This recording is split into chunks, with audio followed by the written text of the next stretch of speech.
হ্যাঁ, সেবারে যদি আপনার ফান্ডিং এর ইস্যু থাকে তাহলে তো আপনার সাথে কথা হবে। হ্যাঁ, আপনি মানে কোনো ইনফ্যাক্ট আপনি আগে যে টাকাটা দিয়েছিলেন তার 50% টাকা খরচা হয়েছে। আপনি আরো দরকার লাগেনি আরো একটা, নেন। এখানে লাগেনি একটা। না না, আপনি আরো লাগে আপনি আরো নেন, বাট হোক কাজটা। না না, সেটা 100 বার।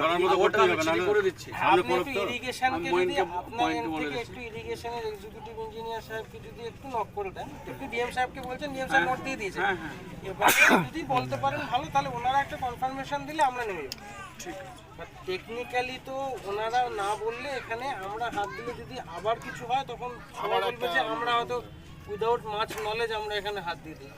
মইন, তুমি তুমি বিদেশের সঙ্গে যোগাযোগ রাখো।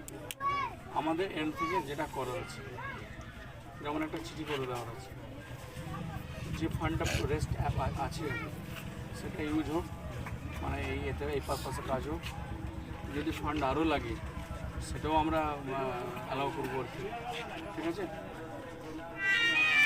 পার্মানেন্ট সলিউশনে যেটা বলছিলেন, পার্মানেন্ট সলিউশন করতে গেলে আপনাকে ওই যেরকম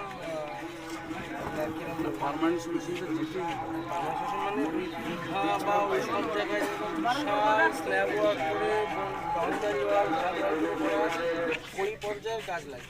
আর নাহলে ব্রিজ কারণ এখানটায় ব্রিজ কোথায়, ব্রিজের বেস কোথায় হবে? ব্রিজের বেস তো এখানেই হবে। বন্ধ হয়ে গেলে তো আরও বেশি ব্রিজের বেস কোথায় হবে? ব্রিজের বেস যদি আপনার এখান থেকে 1.5 কিলোমিটার, ওখান থেকে 1.5 কিলোমিটার হয়